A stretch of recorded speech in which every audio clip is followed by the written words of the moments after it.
de nouveaux processus de communication et dans de nouvelles directions. Par exemple, par rapport à l'opération qui s'est passée pendant la Biennale de Lyon à laquelle j'ai participé, qui était un urban gaming, la plupart des entreprises qui ont participé n'ont pas simplement mis de l'argent à l'intérieur du projet. C'était un projet qui coûtait 10 fois plus cher que l'enveloppe qui était allouée au départ pour réaliser ce projet, mais ont essayé de développer quelque chose de nouveau qu'ils ne savaient pas encore faire par rapport à leurs compétences qu'ils maîtrisaient. C'est-à-dire des compétences qui sont maîtrisées produisent des produits souvent qui sont habituels, et puis on n'essaye pas, on n'ose pas engager un nouveau produit parce que on ne sait pas quel marché à un moment donné on va toucher par rapport à cet nouvel objet qu'on va construire. Et le fait de participer, d'expérimenter tout ça à l'intérieur de l'art contemporain permet à un moment donné d'imaginer de nouveaux marchés et d'imaginer de nouvelles façons d'engager ces nouveaux marchés. Alors peut-être que Jacques, tu pourrais peut-être en parler encore un peu mieux. Moi je suis plutôt sur le versant personnel de l'entreprise. Je rejoins assez ce que disait Virginie, c'est-à-dire qu'il n'y a pas que le sport, il n'y a pas que le mécénat lié à l'art classique qui permet que les salariés d'une entreprise adhèrent davantage au projet d'entreprise, adhèrent davantage à la mobilisation attendue des salariés pour que l'entreprise réussisse à vendre des produits innovants. Je crois beaucoup à l'art contemporain, à l'art relationnel, comme dit Bourdieu, pour que les salariés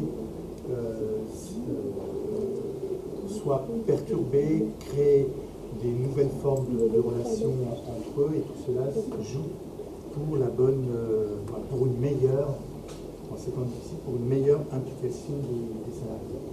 Oui, par exemple, on connaît tous le principe de la fondation Barnes. Barnes, c'était donc un milliardaire américain qui, je ne sais plus ce qu'il a fait dans son entreprise, on s'en fout un peu au départ. Mais ce qui était intéressant, c'est qu'il avait obligé chacun des membres de son personnel à travailler 1 heure de moins, non pas pour passer 1 heure de plus à l'extérieur de l'entreprise, mais pour profiter de cette heure payée par l'entreprise pour développer une conscience culturelle. C'est-à-dire qu'il avait réuni une énorme collection d'art moderne à l'époque, puisque c'est le premier à avoir fait venir Matisse aux États-Unis. Et c'est là que Matisse a réalisé pour la première fois une fresque gigantesque. Mais il avait aussi réuni des masques africains, des poteries précolombiennes, etc.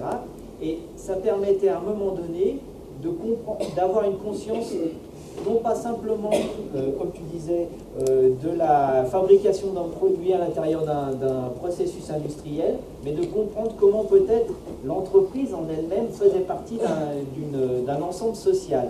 Alors c'est toujours critiquable, on peut toujours se poser la question de savoir exactement pourquoi il faisait ça, mais ça permettait quand même à un moment donné d'évoluer vers une culture que les personnes au départ ne possédaient pas.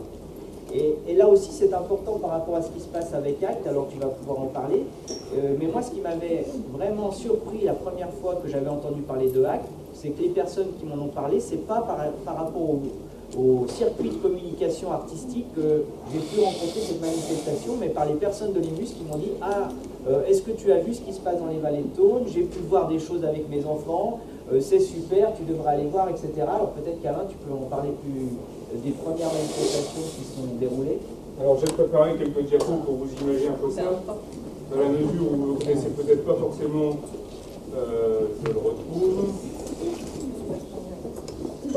L'opération ACT, en fait, ACT signifie A comme art, C comme contemporain, T comme Thônes et Vallée de Thônes et E exposition. En fait, on en est aujourd'hui à l'aube du 3e acte, du 3e épisode de cette biennale qui a un petit peu dérapé, puisque vous allez le voir, le premier épisode a eu lieu en 2005, le deuxième en 2007, et pour des raisons de santé de notre directeur artistique, 2009 ne va pas vraiment avoir lieu, et on dérape un peu sur 2010, mais peu importe. L'objectif, c'est effectivement de réaliser un ensemble d'œuvres par des artistes invités. Le fond aussi de notre démarche, c'était accessible à tous, donc appuyé sur un ensemble de médiation assez large, vers une gratuité totale pour l'ensemble des publics, pour une formation avec les élèves, les enfants des écoles, en relation avec l'inspection d'académie. Tout ça, c'est effectivement pour que ça puisse toucher un maximum de personnes et que tout le monde s'y reconnaisse plus ou moins progressivement. Alors, je le disais, acte 1, c'était 2005, c'était avec un combat un petit peu long à partir d'une année qui est née en 2000. Donc après 5 années pour réussir à monter la première opération, 10 communes participantes avec 8 artistes, à peu près 2000 visiteurs. Acte 2, bien ça a évolué aussi en volume de passage et surtout en évolution de travail avec les scolaires qui sont des médiateurs extraordinaires vers leur famille et vers le reste de la population. Et là, j'ai mis quelques photos de ce qui s'est passé dans le cadre de l'acte 2. Ça, c'est Ghislain Berthelon, dont on évoquait tout à l'heure le travail sur Saint-Étienne. Il y a eu des œuvres, par exemple ici, plus picturales. Il y a eu des travaux photos, c'est aussi Ghislain Berthelon d'ailleurs.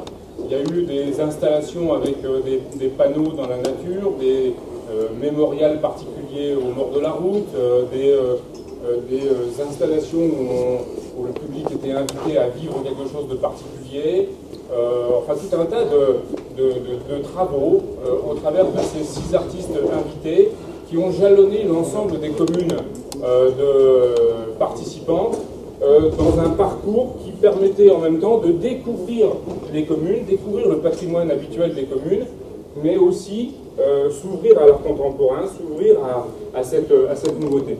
Alors, acte 3, ça sera 12 communes, une implication, je le disais tout à l'heure, intercommunale qui va relayer l'ensemble de l'événement, qui prend en charge, qui a compris qu'il y avait quelque chose, une image à véhiculer au travers de cette manifestation qui a permis aussi aux citoyens de ces petits villages éloignés de découvrir des choses et d'aller aussi voir ce qui se passait dans les autres communes. C'est un échange.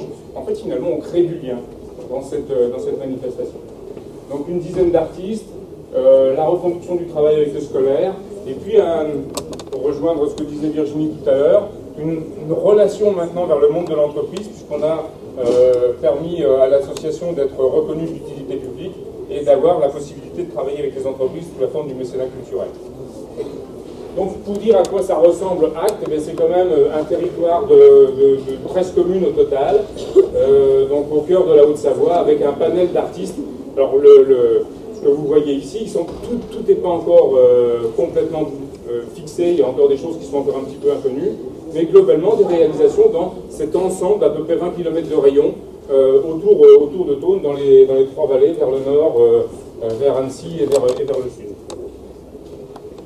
Alors bien sûr, pour réaliser ça, on a dit 5 ans avant de réussir la première opération. On s'est appuyé sur un certain nombre de collectivités territoriales et sur des entreprises pour pouvoir réussir à monter un budget qui permettait d'inviter des artistes et de monter à la fois l'opération d'un point de vue réalisation, mais aussi communication.